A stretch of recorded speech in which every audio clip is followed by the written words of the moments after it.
হযরত মুহাম্মদ সাল্লাল্লাহু আলাইহি সাল্লাম এই মসজিদে নামাজ আদায় করছিলেন তায়েফে সালাত আদায় করতেন। যে পাথর সম্পর্কে বারবার বলা হয় যে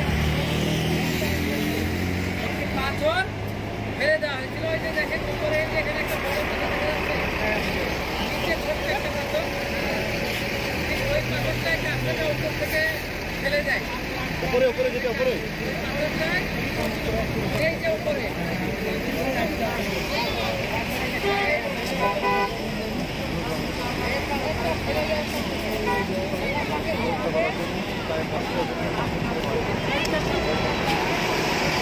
হযরত মুহাম্মদ সাল্লাম মসজিদে নামাজের সময় কাফেররা উপর থেকে ওই বড় পাথরটা ফেলে দেয়।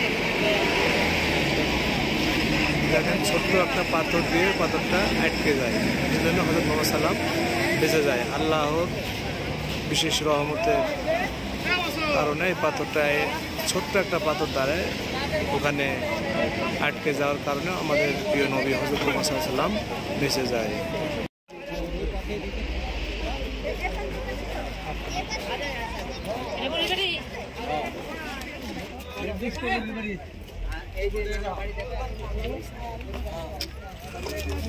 আমাদের প্রিয় নবী হযরত মুহাম্মদ সাল্লাল্লাহু আলাইহি ওয়াসাল্লাম এর পথের কাঁটা দিত এই বুড়ির, সেই বুড়ির বাড়িটা আপনারা দেখতে পাচ্ছেন কত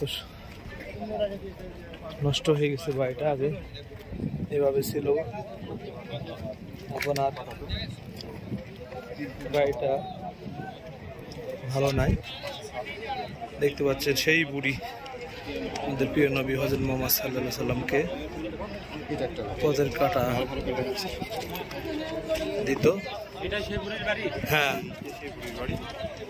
আপনারা দেখতে পাচ্ছেন এটাই সেই বুড়ির বাড়ি, একজন থাকতো। আর এই বুড়ি আমাদের নবী হযরত মুহাম্মদ সাল্লাল্লাহু আলাইহি সাল্লামকে কাঁটা দিত পথে। এই দেখেন কাঁটাগুলো দেখতে পাচ্ছেন, এইটা এইগুলো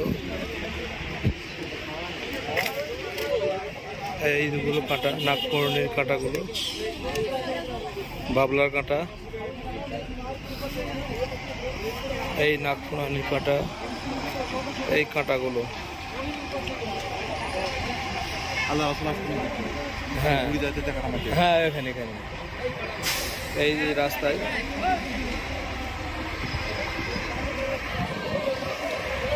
দেখতে পাচ্ছেন যে এই পাথর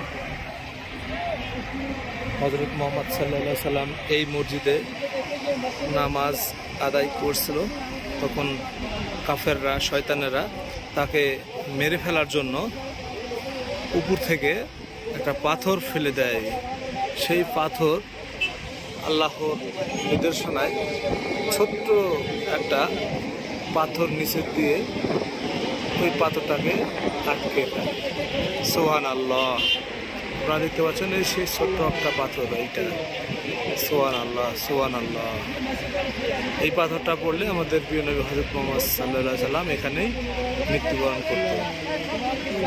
এই পাথরগুলো গড়িয়ে ফেলতো তারা, আল্লাহ তাআলা ওই পাথরকে আটকায়া ফেলে। সুবহানাল্লাহ, সুবহানাল্লাহ, সুবহানাল্লাহ।